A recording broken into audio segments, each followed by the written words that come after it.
तो चलिए शुरू करते हैं आज के चैप्टर को। आज की क्लास में ना एक नया चैप्टर स्टार्ट करने जा रहा हूँ जिसका नाम है कंप्यूटर सॉफ्टवेयर। ठीक है जी। कंप्यूटर सॉफ्टवेयर वाले चैप्टर में ये ध्यान रखिएगा, थोड़ी सी टेक्निकलिटीज ज़्यादा होती हैं, यानी कि थोड़ी तकनीकियाँ ज़्यादा होती हैं, तकनीकी शब्द भी ज़्यादा होते हैं। ठीक, तो थोड़ा सा ना ध्यान देने वाली बात है। वैसे समझाऊंगा मैं बहुत आसान तरीके से ताकि है ना आपको ईजिली समझ में आ जाए। ठीक है, बट फिर भी मैं ये बोलूँगा कि और अभी तक जितना हमने समझा है, यानी computer architecture, computer hardware, computer memory, और जैसे कि हमने मेमोरी यूनिट 4 चैप्टर अपने कंप्लीट कर लिया है, तो अब जो हम कंप्यूटर सॉफ्टवेयर वाले चैप्टर को स्टार्ट करने जा रहे हैं ये थोड़ा सा टफ है, थोड़ा टफ है। ठीक है, तो इसको ध्यान से सुनिएगा, समझिएगा। कोई डाउट है तो पूछते रहना। देखो, हम है ना आज की क्लास में स्टार्ट करने जा रहे हैं अपना एक और चैप्टर जिसका नाम है कंप्यूटर सॉफ्टवेयर। ठीक है जी। कंप्यूटर सॉफ्टवेयर को है ना हिंदी में भी कंप्यूटर सॉफ्टवेयर के नाम से ही बोला जाता है, इसका कोई हिंदी अनुवाद या हिंदी ट्रांसलेशन नहीं होता है। ठीक है जी। तो एक्चुअल में ना सॉफ्टवेयर से क्या पूछ सकते हैं, क्या चीज़ें पूछी जाती हैं, देखो समझाता हूँ मैं आपको।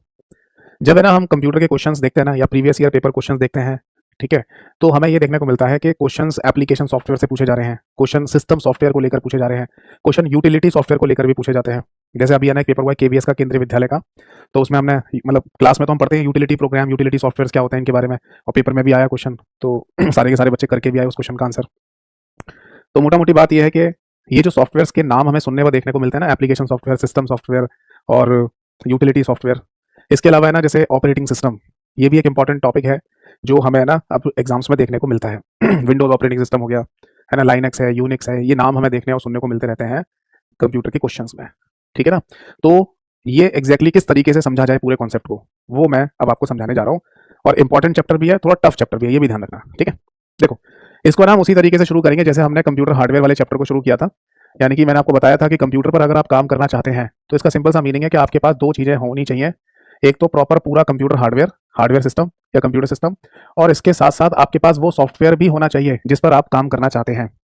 यानी कि अगर आपने 30-40 हज़ार रुपए का, 50 हज़ार का, लाख रुपए का कंप्यूटर खरीद लिया, हार्डवेयर खरीद लिया, अब इसके बाद है ना आप जिस सॉफ्टवेयर पर काम करना चाहते हैं वो सॉफ्टवेयर अगर आपके पास नहीं है तो भी आप काम पूरा नहीं कर पाएंगे। मान लीजिए कि आपने 1 लाख रुपए का कंप्यूटर खरीदा, ठीक, और आपको एमएस ऑफिस नाम के एक सॉफ्टवेयर पर काम करना है, वर्ड एक्सेल पावर पॉइंट की फाइलें बनानी है आपको, और वो सॉफ्टवेयर आपके कंप्यूटर में नहीं है तो भी काम नहीं कर पाओगे। मैं ऐसा नहीं कह रहा कि अगर आपने कंप्यूटर खरीदा है तो उसमें पहले से कोई सॉफ्टवेयर नहीं होगा, होगा, बट जिस सॉफ्टवेयर पर आप काम करना चाहते हैं वो अगर नहीं होगा तो भी तो काम नहीं कर पाओगे ना। यस और नो? यस, यानी कि कंप्यूटर हमारा कॉम्बिनेशन है हार्डवेयर एंड सॉफ्टवेयर का। हार्डवेयर डिवाइसेस हमारे पास है, सॉफ्टवेयर जिस पर काम करना है वो भी हमारे पास है, देन हम अपना कंप्यूटर पे काम पूरा कर सकते हैं। ठीक, बट मैं यहाँ पर एक बात और भी बताना चाहूंगा कि आज की डेट में ना ऐसा होता है कि कंप्यूटर में पहले से ही है ना सॉफ्टवेयर भी डाल के दिए जाते हैं। आज अगर आप कोई कंप्यूटर खरीदने जाओगे ना तो उसमें एक शब्द आपको देखने को मिलेगा, वो है इनबिल्ट। ऐसा शब्द आपको देखने को मिलेगा, इनबिल्ट कंप्यूटर। इसको ना हिंदी में कहा जा सकता है पहले से तैयार कंप्यूटर। पहले से तैयार कंप्यूटर, क्या मतलब है इस बात का? इस बात का मतलब यह है कि जितने भी या मैक्सिमम जितनी डिवाइसेस होनी चाहिए आपके कंप्यूटर में वो सब हैं, और इसमें जो जो मुख्य सॉफ्टवेयर होने चाहिए वो भी आपके कंप्यूटर में है। बस आप इसे खरीदिए, ले जाइए अपने घर, पावर का बटन दबाइए, ये ऑन हो जाएगा, इसके बाद आप अपना काम कर सकते हैं। बट आज से काफी साल पहले तक ऐसा नहीं होता था। पहले बिल्ट इन कंप्यूटर या इनबिल्ट कंप्यूटर नहीं आते थे। पहले क्या होता था, आपको पूरा कंप्यूटर हार्डवेयर सेटअप करना पड़ता था, फिर इसके बाद इसमें सॉफ्टवेयर डालना पड़ता था, जो कि सबसे पहला सॉफ्टवेयर होता था ऑपरेटिंग सिस्टम, जैसे कि विंडोज ऑपरेटिंग सिस्टम। तब जाके ना आप कंप्यूटर को ऑन कर पाते थे और फिर जिस सॉफ्टवेयर पर आपको काम करना है वो सॉफ्टवेयर डालकर आप अपना काम कर लेते थे। जैसे मैं अपना एग्जाम्पल बता देता हूँ। 2008 में मैंने एक लैपटॉप खरीदा था। तो मैंने जब दुकान वाले को पैसे दिए तो उसने जो लैपटॉप मेरे को दिया ना वो लिटरली क्या था, एक डब्बा था बस खाली। यानी कि अगर मैं उसे घर लाकर और ऑन करता तो वो ऑन नहीं होता, चलता ही नहीं, उसमें कुछ था ही नहीं। तो उसी ने मेरे से ये पूछा कि इसमें हमें ऑपरेटिंग सिस्टम डालना है जस्ट लाइक विंडोज, तो आप डाल लोगे? हम डाल के देते हैं। खैर उस समय मेरे को आता था डालना विंडोज ऑपरेटिंग सिस्टम, क्योंकि मैं उसमें बीटेक कर रहा था और कंप्यूटर की अच्छी खासी नॉलेज थी उस समय मेरे को। बट फिर भी मैंने ये कहा कि मैं रिस्क नहीं लेना चाह रहा, जो डालना है आप ही डाल के दे दो। तब तक है ना उस दुकान वाले ने हमसे बोला कि आप 1 घंटे के लिए इधर उधर घूम के आइए, तब तक हम आपके लैपटॉप को रेडी करके दे देंगे। हमने कहा ठीक है कर दीजिए। उसने विंडोज नाम का एक ऑपरेटिंग सिस्टम उसमें डाल दिया। यानी मोटा मोटा हमें समझ में आ गया कि पहले कंप्यूटर केवल केवल हार्डवेयर होते थे, फिर उसमें अपनी मर्जी से अपने मुताबिक सॉफ्टवेयर डाले जाते थे। बट आज की डेट में ऐसा नहीं होता। आज बस आप पैसे लेके जाइए जेब में और जाके दीजिए कंप्यूटर, लैपटॉप लेके आइए घर पे और चलाना शुरू कर दीजिए। इज दैट क्लियर और नॉट? ठीक है जी। तो कंप्यूटर पर अगर हम अपना काम करना चाहते हैं, कोई भी वर्क पूरा करना चाहते हैं, तो इसके लिए हमें 2 चीज़ों की आवश्यकता है, हार्डवेयर और सॉफ्टवेयर। तो अब बात ये आती है कि ये जो सॉफ्टवेयर है ये होता क्या चीज़ है। जैसे हम क्वेश्चन जब देखते हैं तो वहां पर हमें application software, system software, operating system, utility software, ऐसे कई सारे शब्द देखने को मिलते हैं। बट एग्जैक्टली अगर एक सॉफ्टवेयर शब्द की बात करें तो ये है क्या चीज, ये कैसे बनता है? देख तो लेते हैं हम कंप्यूटर की स्क्रीन पर, बट ये बनता कैसे है? जैसे उदाहरण के लिए अभी आप जिस कैरियरबल एप्लीकेशन का इस्तेमाल करके पढ़ाई कर रहे हैं ये भी तो एक सॉफ्टवेयर ही है। आप बोलेंगे सर सॉफ्टवेयर कहाँ है, ये तो एप्लीकेशन है, इसको तो ऐप बोलते हैं। एक ही बात है, एक्चुअली पूरा नाम होता है एप्लीकेशन सॉफ्टवेयर। ठीक है ना। तो कैरेवल ऐप जो शॉर्ट में आप बोलते हो ना, इसका पूरा नाम है कैरेवल एप्लीकेशन सॉफ्टवेयर। तो ये भी एक सॉफ्टवेयर है जिसके थ्रू आप एजुकेशन वाला काम कर पा रहे हो। तो एक्चुअल में ये सॉफ्टवेयर, ये एप्लीकेशन सॉफ्टवेयर, ये सब बनते कैसे हैं, तो इसको समझाता हूँ। देखो, इन सब की है ना शुरुआत होती है कंप्यूटर लैंग्वेज से। किससे? कंप्यूटर लैंग्वेज, यानी कि कंप्यूटर की भाषाएं। आपने ना सी, सी प्लस प्लस, जावा या पाइथन जैसे नाम सुने सुने ही होंगे आपने, है ना। अगर आपसे ये कहा जाए कि कंप्यूटर की जो लैंग्वेज है, अच्छा एक चीज और है, कंप्यूटर की लैंग्वेज को है ना आप प्रोग्रामिंग लैंग्वेज भी बोल सकते हैं, ये नाम भी लिया जाता है, दैट इज प्रोग्रामिंग लैंग्वेज, यानी कि प्रोग्रामिंग भाषा। और इनके एग्जाम्पल या उदाहरण की अगर हम बात करें तो होते हैं C, C plus plus, Java, Python. ये कुछ कॉमन एग्जाम्पल है, वरना होते तो बहुत सारे हैं। तो अगर आपने ये कभी नाम सुने हैं C, C plus plus, Java, Python, तो these all are the programming languages, या फिर इनको कंप्यूटर लैंग्वेज भी कहा जाता है। जिस तरीके से हिंदी, इंग्लिश हमारी इंसानों की भाषाएं हैं, उसी तरीके से कंप्यूटर की भी अपनी भाषाएं होती हैं, ठीक है ना। अब आप इनमें से किसी भी प्रोग्रामिंग भाषा को सेलेक्ट कीजिए। जैसे मान लो एक सी प्रोग्रामिंग भाषा है जो 1972 में डेनिस रिची नाम के एक व्यक्ति ने बनाई थी, ठीक है। तो इस प्रोग्रामिंग भाषा को ले लेते हैं, या कोई भी ले लीजिए।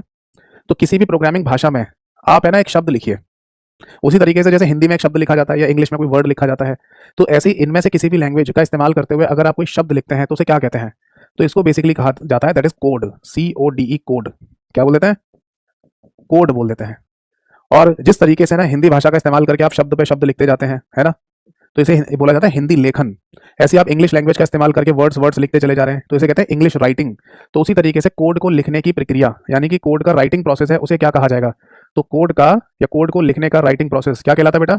इसको बेसिकली कह देते हैं दैट इज कोडिंग। तो ये शब्द अगर आपने सुना है कोडिंग, तो इसका मतलब है कि किसी ना किसी प्रोग्रामिंग भाषा का इस्तेमाल करके कोड को लिखे जाने के प्रोसेस को कोडिंग कहकर बोल दिया जाता है। अब आगे समझिए। सपोज दैट कि आपने किसी भी प्रोग्रामिंग भाषा का इस्तेमाल करके कुछ कोड लिखे, तो बन गई एक पूरी लाइन। जैसे हिंदी में पूरा एक लाइन बनता है, एक सेंटेंस बनता है, इंग्लिश में भी एक सेंटेंस बनता है, उसी तरीके से आपने भी यहाँ पर एक लाइन लिख दी। तो इस लाइन को क्या बोलेंगे? इस लाइन को बेसिकली यहाँ पर बोल दिया जाता है इंस्ट्रक्शन। क्या बोल देते हैं बेटा? इस लाइन को यहाँ पर इंस्ट्रक्शन कह दिया जाता है, जिसको हिंदी में अनुदेश कह देते हैं, ठीक है। बट अगर अनुदेश लिखा हुआ नहीं आया या इंस्ट्रक्शन लिखा हुआ नहीं आया तो फिर स्टेटमेंट कहकर भी बोल दिया जाता है। स्टेटमेंट यानी कथन भी आप यहाँ पर शब्द इस्तेमाल कर सकते हैं, ठीक है जी। तो अगर आपने किसी भी प्रोग्रामिंग भाषा का इस्तेमाल करके एक पूरी की पूरी लाइन लिख दी, तो इसे क्या बोलेंगे? इंस्ट्रक्शन या स्टेटमेंट। ऐसी अगर आपने कोई एक और लाइन लिख दी, फिर एक और लाइन लिख दी, फिर एक और लाइन लिख दी, फिर एक और लाइन लिख दी, नेक्स्ट नेक्स्ट नेक्स्ट, इस तरीके से ढेर सारी लाइनों को आप लिखते चले गए, तो इतनी सारी लाइनों के इस पूरे कलेक्शन को, इस सेट को क्या कहा जाएगा? तो देखिए, अगर आप इतनी सारी लाइनें लिख रहे हैं, यानी कि इतने सारे इंस्ट्रक्शन या स्टेटमेंट लिख रहे हैं, तो इनके सेट को क्या कह दिया जाता है? दैट इज प्रोग्राम कह दिया जाता है। समझ में आई बात या नहीं? जैसे कई सारे सेंटेंसेस को है ना पैराग्राफ कह देते हैं इंग्लिश में, उसी तरीके से ना अगर हम किसी भी प्रोग्रामिंग भाषा का इस्तेमाल करें तो उसके सेट को प्रोग्राम कहकर बोल दिया जाता है। तो अगर किसी सिंपल से क्वेश्चन में ये पूछा जाए कि what is the meaning of program, यानी कि प्रोग्राम शब्द का मतलब क्या होता है, तो इसका आंसर होगा that is set of instructions, ठीक है ना। यानी एक छोटा सा सिंपल सा क्वेश्चन है कि प्रोग्राम क्या चीज है, प्रोग्राम शब्द का मतलब क्या होता है, तो इसका सही आंसर हो जाएगा that is set of instructions, set of instructions. या फिर आप सेट ऑफ स्टेटमेंट्स कहकर भी आप इसे बोल सकते हैं। बताइए बात समझ में आ गई या नहीं? हिंदी में अगर कहना है तो हिंदी में ऐसे बोलेंगे दैट इज कथनों का या अनुदेशों का समूह, अनुदेशों का या फिर कथनों का समूह। Is that clear? तो फाइनली है ना हमें ये समझ में आ गया कि कंप्यूटर में जब हम प्रोग्राम शब्द की बात करते हैं तो ये प्रोग्राम बनता कैसे है। तो प्रोग्राम बनता है बेसिकली किसी ना किसी प्रोग्रामिंग भाषा का इस्तेमाल करके उसमें लिखे जाने वाले स्टेटमेंट्स या अनुदेशों यानी कि इंस्ट्रक्शंस के सेट से बनता है, ठीक है। यहाँ तो कोई डाउट तो नहीं है? अब आगे देखो बेटा, फाइनली है ना हमने एक प्रोग्राम बना लिया किसी भी प्रोग्रामिंग भाषा का इस्तेमाल करके, है ना। तो ऐसा मान लेते हैं कि ये एक प्रोग्राम है और इसको नाम दे देते हैं दैट इज P1। ऐसे ही मान लीजिए हमने एक और प्रोग्राम बना लिया और इसको नाम दे दिया दैट इज P2। ऐसे ही हमने एक और प्रोग्राम बना लिया जिसका नाम दिया हमने P3। और अब हमने इन तीनों के तीनों प्रोग्राम को आपस में जोड़ दिया। तो अगर हम इन तीनों प्रोग्राम को आपस में कनेक्ट करते हैं, आपस में जोड़ दें, तो इन तीनों के तीनों प्रोग्रामों के कलेक्शन को क्या कहा जाएगा? ये तीनों के तीनों प्रोग्राम हमने एक साथ जोड़ दिए, तो इन तीनों प्रोग्रामों के कलेक्शन को क्या कहा जाएगा? तो बेटा इसी को है ना सॉफ्टवेयर के नाम से बोल दिया जाता है। यानी कि सॉफ्टवेयर शब्द की जो डेफिनेशन या परिभाषा बनेगी वो क्या होगी? That is the collection of programs. यानी कि किसी भी प्रोग्रामिंग भाषा में ढेर सारे प्रोग्राम्स को अगर लिखकर आप उसका कलेक्शन कर देते हैं तो उसको सॉफ्टवेयर के नाम से बोल दिया जाता है। इसे हिंदी में कह दिया जाएगा प्रोग्रामों का संयोजन, प्रोग्रामों का संयोजन। बताइए बात समझ में आ गई या नहीं? तो इस तरीके से है ना हम एक सॉफ्टवेयर बनाते हैं और उस सॉफ्टवेयर से हम अपना जो भी काम करना चाहें वो कर सकते हैं। जैसे कि मैंने बताया आपको कि अगर आप कैरेवल एप्लीकेशन का इस्तेमाल कर रहे हैं पढ़ाई के पर्पज से, तो कैरेवल एप्लीकेशन भी इसी तरीके से बनी है क्योंकि ये भी एक सॉफ्टवेयर होता है। अब बात ये आती है कि सॉफ्टवेयर कैटेगराइजेशन भी होता है क्या कुछ, यानी कि सॉफ्टवेयर की कैटेगरी भी बनाई जा सकती है? तो आंसर है जी हाँ। या एक सिंपल सा क्वेश्चन ये भी पूछा जा सकता है कि सॉफ्टवेयर कितने प्रकार के होते हैं? तो आंसर है टू, यानी कि दो प्रकार के। आप बोलेंगे सर अभी थोड़ी देर पहले तो आप ये कह रहे थे कि सॉफ्टवेयर एप्लीकेशन सॉफ्टवेयर भी होता है, एप्लीकेशन है ना, मतलब सॉफ्टवेयर एप्लीकेशन सॉफ्टवेयर भी होता है, सिस्टम सॉफ्टवेयर भी होता है, यूटिलिटी सॉफ्टवेयर भी होता है। तो आपकी बातों से तो ऐसा लग रहा है कि सॉफ्टवेयर तीन प्रकार के होने चाहिए। तो आंसर है ऐसा नहीं है। सॉफ्टवेयर कैटेगराइजेशन या सॉफ्टवेयर का वर्गीकरण केवल दो ही पार्ट में किया गया है। तो वो तीसरा नाम क्या है समझाऊंगा मैं अभी आगे। बट लोकल राइटर की किताबों में और लोकल राइटर के पीडीएफ नोट्स में इसी तरीके से दिखा दिया जाता है कि सॉफ्टवेयर तीन प्रकार के होते हैं। तो ये गलत है। अगर कहीं ऐसा लिखा मिले तो उसको काट कर ठीक कर लेना बेटा। तो देखिए सीधी सी बात हमें समझ में आई कि सॉफ्टवेयर का कैटेगराइजेशन कितने पार्ट में किया गया है। आंसर है दो पार्ट में, ओनली टू। क्या क्या नाम आते हैं, ये नाम आएंगे यहाँ पर। देखो सबसे पहला नाम है, या दो ही नाम है तो दोनों में से एक नाम कहलाता है, दैट इज एप्लीकेशन सॉफ्टवेयर। इसको हिंदी में क्या कहते हैं, हिंदी में भी एप्लीकेशन सॉफ्टवेयर कहकर ही इसको बोला जाता है। ठीक है जी। अच्छा आप बोलेंगे सर हमने ना एक शब्द और सुना है दैट इज एप्लीकेशन, उसका क्या मीनिंग है। तो देखिए एप्लीकेशन सॉफ्टवेयर को ही दूसरे मतलब कम शब्दों में अगर कहा जाए तो एप्लीकेशन कहकर भी बोला जा सकता है। ठीक है। और एप्लीकेशन शब्द को और शॉर्ट में कहकर बोलना है तो केवल APP यानी कि ऐप शब्द के नाम से भी आप बोल सकते हैं। यानी कि कहीं पर भी अगर ये लिखा हो कि ऐप डाउनलोड कर लो तो इसका मतलब वही होता है एप्लीकेशन सॉफ्टवेयर डाउनलोड कर लो। या कहीं ऐसा कहा जा रहा है कि एप्लीकेशन को यूज कर लो तो एप्लीकेशन का मतलब यही होता है एप्लीकेशन सॉफ्टवेयर। यानी कि ये तीनों के तीनों शब्द एक ही चीजें होती हैं। ठीक है। तो यहां से ना इन दोनों शब्दों को मैं हटा ही दे रहा हूं क्योंकि इनका मीनिंग भी सेम ही है। ठीक है। और दूसरी जो कैटेगरी बनाई गई है उसका नाम होता है सिस्टम सॉफ्टवेयर। सिस्टम सॉफ्टवेयर को भी है ना हिंदी में सिस्टम सॉफ्टवेयर के नाम से ही बोला जाता है। और एक तीसरा नाम आता है जिसे कहते हैं यूटिलिटी सॉफ्टवेयर। Utility software. ठीक है साहब।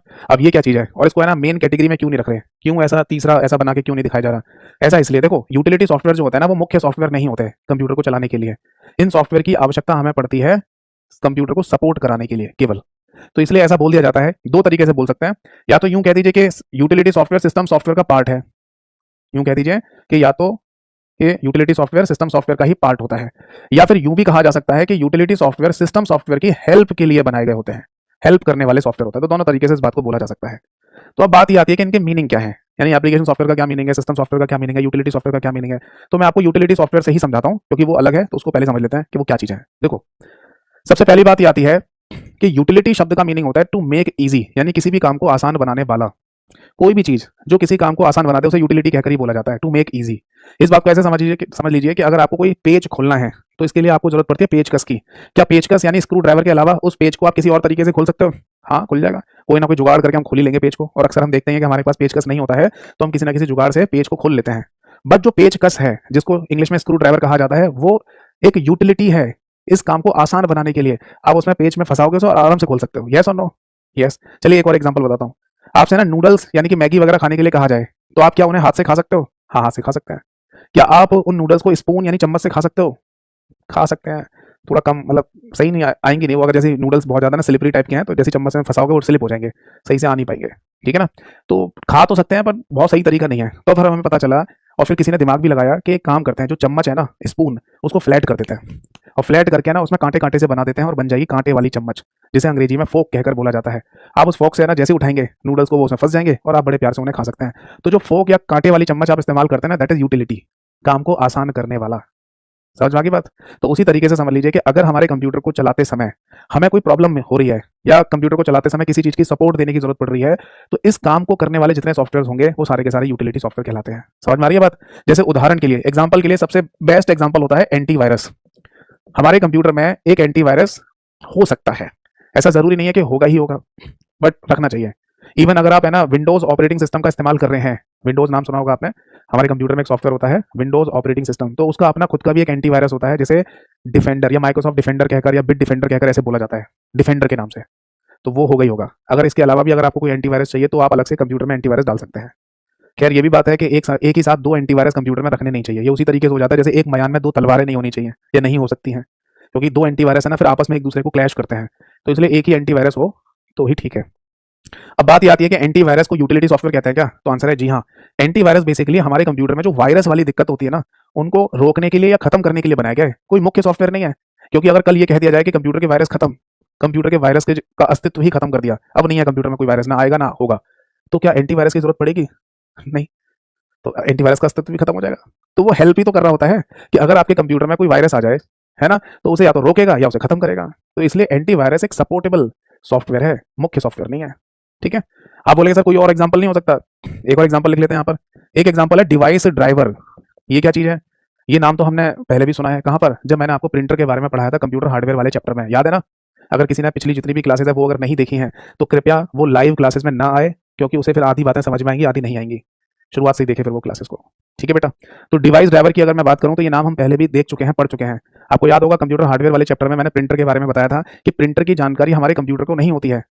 जब आप कंप्यूटर को प्रिंटर के साथ कनेक्ट करेंगे ना, तो आपको एक डिवाइस ड्राइवर नाम का प्रोग्राम कंप्यूटर में डालना पड़ेगा जो जानकारी देगा प्रिंटर की कंप्यूटर को। तब जाके कंप्यूटर को पता चलता है कि प्रिंटर क्या चीज़ है, किस लिए जोड़ रहे हो। तो पहले प्रिंटर के साथ सीडी आती थी जिसमें प्रिंटर का डिवाइस ड्राइवर हुआ करता था। फिर बाद में प्रिंटर के अंदर जो इंटरनल मेमोरी होती है, आंतरिक मेमोरी, जिसको स्पूलर डायरेक्टरी कहा जाता है, उसमें है ना ये प्रोग्राम डाल के दिया जाने लगा। यानी कि आज अगर आप कोई प्रिंटर खरीद के लेके आते हो मार्केट से, तो उसकी वायर जब आप कनेक्ट करोगे पहली बार कंप्यूटर में, तो प्रिंटर का डिवाइस ड्राइवर कंप्यूटर में चला जाएगा, वायर कनेक्ट करने के बाद ही, ऑन करने के बाद ही। तो डिवाइस ड्राइवर भी एक यूटिलिटी प्रोग्राम कह देता है। ठीक है, सॉफ्टवेयर की जगह इसे प्रोग्राम कह देता है कि डिवाइस ड्राइवर एक यूटिलिटी प्रोग्राम है, और एंटीवायरस यूटिलिटी सॉफ्टवेयर कहकर इसको बोल देता है। कई बार प्रोग्राम या सॉफ्टवेयर शब्द भी लिखा नहीं आता, केवल यूटिलिटी लिखा आता है, तो वो भी ठीक है। आप बोलेंगे सर कोई और एग्जांपल नहीं हो सकता? एक और एग्जांपल लिख लो, डिस्क क्लीनर। डिस्क क्लीनर जैसे जो ये जो सॉफ्टवेयर होता है ना, ये हमारे कंप्यूटर में जो हार्ड डिस्क होती है डेटा को परमानेंट स्टोर करने के लिए, उसमें अगर कोई प्रॉब्लम आ रही है तो उसको आइडेंटिफाई कर लेता है, उसको बता देता है। तो इस तरीके के सपोर्टेबल सॉफ्टवेयर या जो प्रोग्राम्स होते हैं ना, उनको बेसिकली कहा जा रहा होता है दैट इज यूटिलिटी सॉफ्टवेयर। बताओ बेटा, बात समझ में आई या नहीं? ठीक है, अगर ये बात आपको समझ में आ गई है तो ठीक, कोई डाउट है तो पूछिए, नहीं तो फिर मैं आपको एप्लीकेशन सॉफ्टवेयर और सिस्टम सॉफ्टवेयर के बारे में और इनके एग्जाम्पल के बारे में बताना शुरू करूंगा। चलिए पूछिए, कोई डाउट है तो। यहां तक जो मैंने आपको समझाया उसमें कोई डाउट है तो पूछिए। एक बच्चे ने लिखा था सर इन्हीं इंस्ट्रक्शंस को कंट्रोल यूनिट रीड और इंटरप्रेट करता है। हाँ, ऐसा बोल दीजिए। देखो सीधी सी बात है कि अगर आप है ना कंप्यूटर में कोई भी सॉफ्टवेयर चला रहे हैं, तो सॉफ्टवेयर का मतलब होता है सेट ऑफ इंस्ट्रक्शंस, और ये सेट ऑफ इंस्ट्रक्शंस या इंस्ट्रक्शंस सीपीयू के पास पहुंचेंगी तभी तो आउटपुट जनरेट होगा। तो सीपीयू के पास है ना, इन्हें कंट्रोल यूनिट रीड करता है सबसे पहले। और कोई डाउट है? एक और कमेंट है सर, रार, फोटोशॉप, पावर पॉइंट, माया, ये भी यूटिलिटी सॉफ्टवेयर है क्या? नहीं, हर चीज़ आपने लिख दी है। इनमें से एक एक करके चीज़ें बताऊंगा आपको। जैसे विन रार है, फोटोशॉप है, पावर पॉइंट है, माया है, ये सब है ना एप्लीकेशन सॉफ्टवेयर होता है। अभी समझाऊंगा आपको। एक और कमेंट ले लेते हैं, सर एंटीवायरस से कंप्यूटर थोड़ा फास्ट हो जाता है क्या? नहीं, एंटीवायरस से फास्ट क्यों हो जाएगा? एंटीवायरस तो केवल वायरस वाले केसेस को है ना खत्म करने या रोकने के लिए होता है। अब वायरस की वजह से अगर आपका कंप्यूटर स्लो हो रहा है या कोई प्रॉब्लम आ रही है, तो उस चीज़ को खत्म कर देगा बस। ऐसा नहीं कह सकते कि एंटीवायरस डालने से हमारा कंप्यूटर फास्ट हो जाएगा, ऐसा नहीं होता भाई। सीधी सी बात है कि हम जो सिस्टम सॉफ्टवेयर जो भाई मैं लिखूंगा एग्जांपल यहाँ पर, इनको जब यूज़ कर रहे थे तो इनको चलाने में प्रॉब्लम क्रिएट हो रही थी। तो इन्हीं प्रॉब्लम्स को क्रिएट करने के लिए, मतलब इन प्रॉब्लम्स के सॉल्यूशंस के लिए फिर हमने वो बना दिया। जब अगर है ना ये वाले सॉफ्टवेयर ठीक चलते रहेंगे, जो अभी मैं नाम लिखूंगा यहाँ पर, ठीक है ना, वो अगर ठीक चलते रहेंगे तो ये चलता रहेगा। ये वाले सॉफ्टवेयर सही से काम करते रहेंगे, इनमें कोई दिक्कत नहीं आती है फिर। ठीक है, और कोई डाउट है किसी का? चलो अब आगे बढ़ते हैं, आप इधर उधर की बातें कर रहे हो, इससे सबका ही टाइम वेस्ट होगा। देखो बेटा, अब सबसे पहली बात ये आती है कि एप्लीकेशन सॉफ्टवेयर का मीनिंग क्या है। तो इसका सिंपल सा मीनिंग होता है यूजर स्पेसिफिक सॉफ्टवेयर, यानी कि ये वो सॉफ्टवेयर होते हैं जो यूजर का उद्देश्य पूरा करते हैं। ठीक है, हिंदी में अगर कहना है तो हिंदी में बोल देंगे यूजर का उद्देश्य पूरा करने वाले। यूजर का उद्देश्य पूरा करने वाले।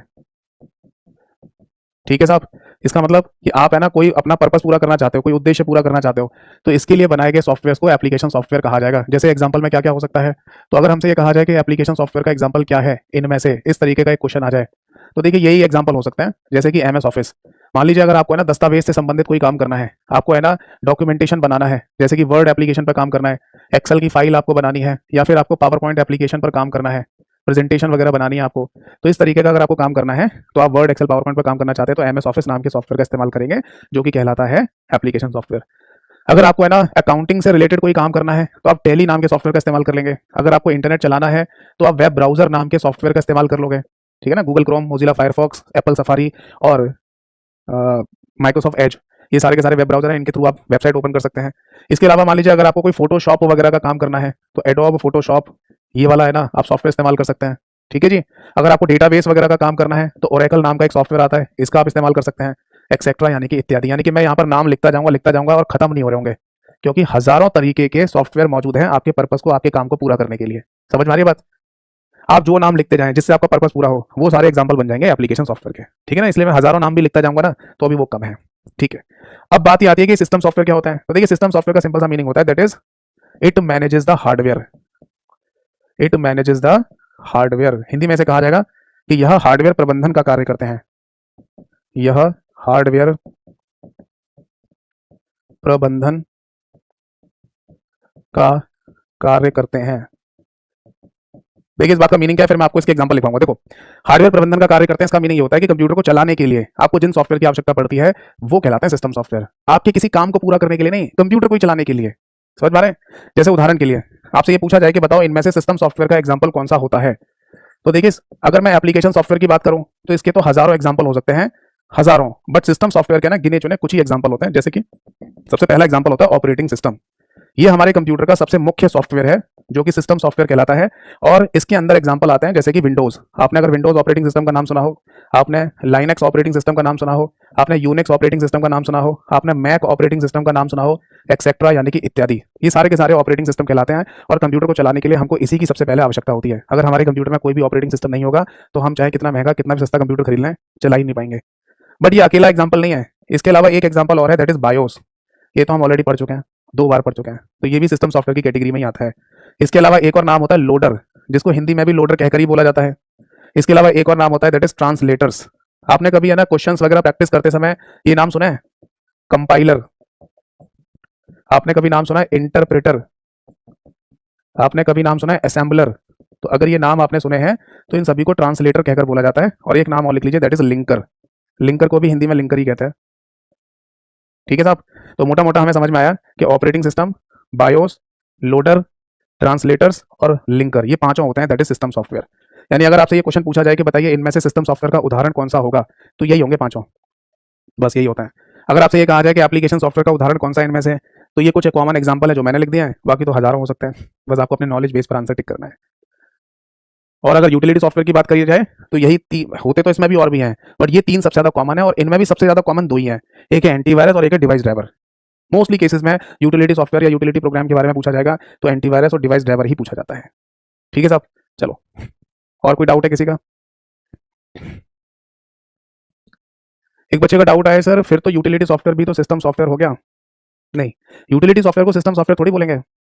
जैसे कि अगर जैसे मैं सिस्टम सॉफ्टवेयर के एग्जांपल की बात करूं, जैसे ऑपरेटिंग सिस्टम, तो कंप्यूटर हार्डवेयर को चलाने के लिए मुझे ऑपरेटिंग सिस्टम की आवश्यकता है, मुझे कंप्यूटर को चलाने के लिए बायोस की आवश्यकता है, मुझे लोडर की आवश्यकता है, मुझे ट्रांसलेटर की आवश्यकता है, मुझे लिंकर की आवश्यकता है, बट मुझे एंटीवायरस की आवश्यकता नहीं है। कल अगर ये कह दिया जाए कि वायरस खत्म, कंप्यूटर में वायरस नहीं आएगा अब, तो एंटीवायरस है ही नहीं, एंटीवायरस की जरूरत ही नहीं पड़ेगी। तो क्या इनकी भी जरूरत नहीं पड़ेगी? नहीं, इनकी जरूरत पड़ेगी, वरना तो कंप्यूटर स्टार्ट नहीं होगा। कल अगर ये कह दिया जाए कि प्रिंटर नाम की कोई अब चीज ही खत्म हो रही है, प्रिंटर और प्रिंट आउट खत्म, क्योंकि आजकल लोग कागज पे नहीं देखते, आजकल लोग है ना स्क्रीन पर देखते हैं। आपको अपने डॉक्यूमेंट, दस्तावेज, आरसी, मैंने ड्राइविंग लाइसेंस सब स्क्रीन पर दिखाना है, क्योंकि सबके पास स्मार्टफोन है। तो कोई प्रिंट आउट निकलवाएगा नहीं ना, तो प्रिंटर की जरूरत पड़ेगी नहीं ना। तो जब प्रिंटर ही नहीं होगा तो डिवाइस ड्राइवर की जरूरत ही नहीं पड़ेगी, बट इनकी जरूरत पड़ेगी हाँ, वरना तो कंप्यूटर स्टार्ट नहीं होगा। ये बात समझ में आ रही है नहीं? तो मोटा मोटी बात हमें ये समझ में आ गई कि हम यूटिलिटी सॉफ्टवेयर को सिस्टम सॉफ्टवेयर नहीं कह सकते। सिस्टम सॉफ्टवेयर यानी कि ये वाले जो एग्जांपल है ना, इनमें अगर मान लीजिए कोई भी प्रॉब्लम आ रही है, इनमें अगर कोई भी दिक्कत आ रही है यूज करने में, तो यूटिलिटी सॉफ्टवेयर सपोर्ट करते हैं, हेल्प करते हैं। और मेनली सबसे ज्यादा प्रॉब्लम आती है इसमें। जैसे मान लीजिए हमारे कंप्यूटर में विंडोज ऑपरेटिंग सिस्टम है, तो कंप्यूटर में किसी वायरस वगैरह की वजह से विंडोज ऑपरेटिंग सिस्टम ही करप्ट होना शुरू हो जाता है, इसी में प्रॉब्लम आना शुरू हो जाती है। इसीलिए हम है ना एंटीवायरस डाल देते हैं। फिर है ना ये जो विंडोज ऑपरेटिंग सिस्टम है ये कौन सी कंपनी का है? माइक्रोसॉफ्ट नाम की कंपनी का। तो माइक्रोसॉफ्ट नाम की कंपनी ने ये सोचा कि काम करते हैं, जब हमारे विंडोज ऑपरेटिंग सिस्टम में वायरस की प्रॉब्लम बहुत ज्यादा आती है तो हम खुद ही अपना एक एंटीवायरस बना लेते हैं जिसका नाम है माइक्रोसॉफ्ट डिफेंडर। तो अब विंडोज ऑपरेटिंग सिस्टम में पहले से ही एंटीवायरस मिलता है। समझ में आ गई बात? क्लियर है? और कोई डाउट है किसी का? एक और डाउट आया सर, ये लोडर क्या चीज होती है? मैं समझाऊंगा ना, एक एक करके समझाऊंगा सारी बातों को।